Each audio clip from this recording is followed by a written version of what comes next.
Good afternoon, everybody. It's me again, Russell Mills, August 9th, Wednesday, 2017. I just want to play you guys a clip called The Slaves That Built the White House.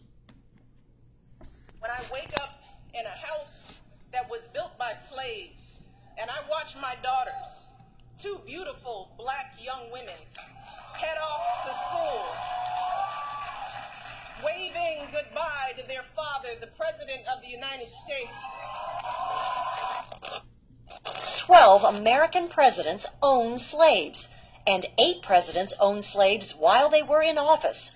For instance, Andrew Jackson called slaves unfortunate creatures, but he owned more than 160. And Zachary Taylor said owning slaves was a constitutional right, worth going to war to keep. Our national symbol of democracy and freedom. But behind the proud history of the White House are the black hands of hundreds of slaves. It was the slaves that did a lot of the building of the White House. They also worked there, did the service jobs, where the people that would tend the horses or clean the dishes, prepare the meals. Hey everyone, and welcome to Eye to Eye. As the country gets ready to inaugurate its first African-American president, documentation proves slaves helped build President-elect Obama's future digs. The White House. Jim Axelrod spoke to 2 experts about the historical impact. With President-elect Barack Obama going into the office in January, it adds to the excitement.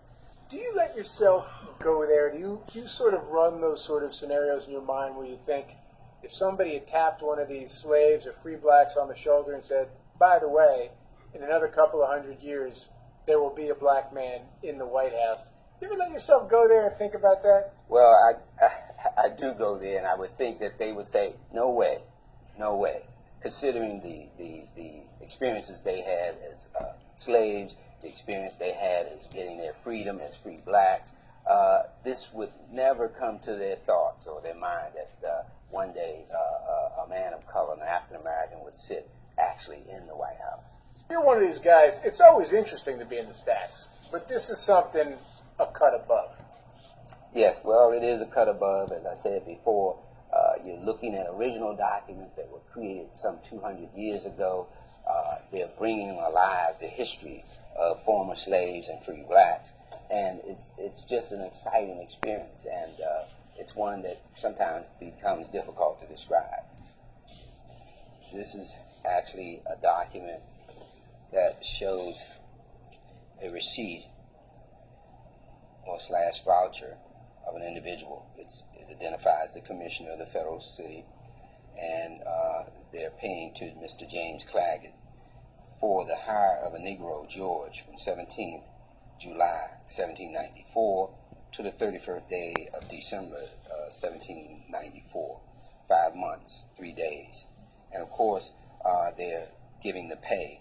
Keep in mind that they were paying in pounds, shillings, and pence. And they're still paying according to the British system. British system. See, we have him working at the President's house. It was actually called the President's house at that time. It wasn't called the White House. So let me just make sure I got this. A gentleman named James Claggett owned a slave? Yes. He was a slave owner? Yes. And he was having his slave work on the construction of the White House? Exactly. And this document is the payment to the slave owner? Yes, this is the payment to the slave owner. This is a fact that you say hasn't been a secret, but it does have some new meaning to it, doesn't it? Oh, certainly. I think the fact that an African American is about to become president of the United States gives the history of the White House that much more resonance, particularly the notion that Americans who were enslaved were involved in the construction of the house. I think that we're so busy in our daily lives we forget the obvious part probably sometimes, as well as the more obscure. Dusk to dawn, a bell would ring at dusk, and at dawn a bell would ring. They'd have a long work day. They'd have huts built out here to sleep and to go to their services. Pierre Laffont, the person who designed Washington, D.C., contracted with slave owners to use their slaves to dig the foundation of the White House. James Hovind, the architect of the White House, actually brought some of his own personal slaves up to Washington, D.C.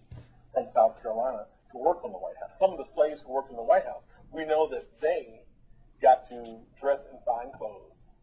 We know that they were taught French cuisine.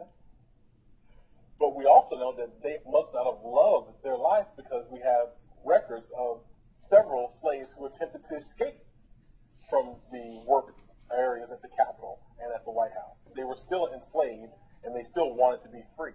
That history, the history of slavery in Washington, D.C., isn't always talked about. That's one of the things that I hope that people can take from my book. They can look at it and say, this is part of the history that we don't know, that we should actually take time to go back and look at. It closes a circle in American history to have an African American taking the oath of office and becoming the most powerful person in the United States, and yet still live in a building that was built by some of the least powerful people in the United States, African American slaves. It shows the progress that we've made as a country. That's the history the future first family inherits, and the Obamas' own history is one of slavery too. Michelle Obama learned just this year that her great-great-grandfather worked on a rice plantation in South Carolina. She says finding that part of her past uncovered both shame and pride, what she calls the tangled history of this country. I think Michelle should celebrate the fact that that her ancestors had come through the ordeal of slavery. Her children are sleeping in the room of presidents, and it's a very great and hopeful sign. It's hard to know what the Obamas were thinking as they toured the White House after the election. 12 American presidents owned slaves, and 8 presidents owned slaves while they were in office. For instance, Andrew Jackson called slaves unfortunate creatures, but he owned more than 160. And Zachary Taylor said owning slaves was a constitutional right, worth going to war to keep. This year, November 4th, was a new beginning. If there is anyone out there who still doubts that America is a place where all things are possible, tonight is your answer. It's the story that I witness every single day. When I wake up in a house that was built by slaves, and I watch my daughters, 2 beautiful black young women, head off to school, waving goodbye to their father, the President of the United States, the son of a man from Kenya who came here to America for the same reasons as many of you, to get an education and improve his prospects in life. So graduates, while I think it's fair to say that our founding fathers never could have imagined this day, all of you are very much the fruits of their vision. Their legacy is very much your legacy and your inheritance. And don't let anybody tell you differently.